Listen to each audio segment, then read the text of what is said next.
مسلسل نعمة الافوكاتو.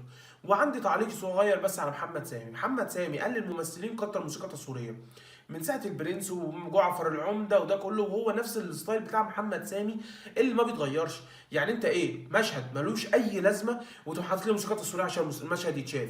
يا باشا لا، انت بتجيب ممثل بياخد ورشه عشان هو اللي يحسسني بالمشهد.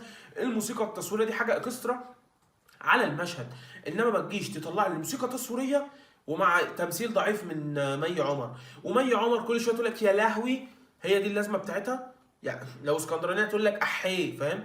طبعا الاستاذه زينب في العتاوله بتقول احيه طول المسلسل، هي ومي كساب، وده جاي له كمان شويه. فانت في مسلسل نعمه الافوكاتو انا لحد دلوقتي مش شايف تمثيل. استاذ كمال ابو الريا على عيني وعلى راسي، بس ايه يا استاذ؟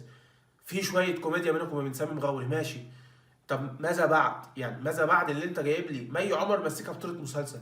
هي خلينا متفقين برضو ان مي عمر نجحت في لؤلؤ، ماشي. تقوم جايب لي الكاست كله هنا، احنا ناقصنا هنا الشرنوبي وادوارد ويبقى لؤلؤ الجزء الثاني، ما هو ده برضو مش عقلاني. انت ليه بتكرر نفسك؟ يعني محمد سامي الوحيد اللي بشوفه بيكرر نفسه. الموسيقى التصويريه عمل لك ميكس ما بين موسيقى جعفر العمده وموسيقى البرنس وطلعها لك في الاستاذه نعمه الافوكاتو.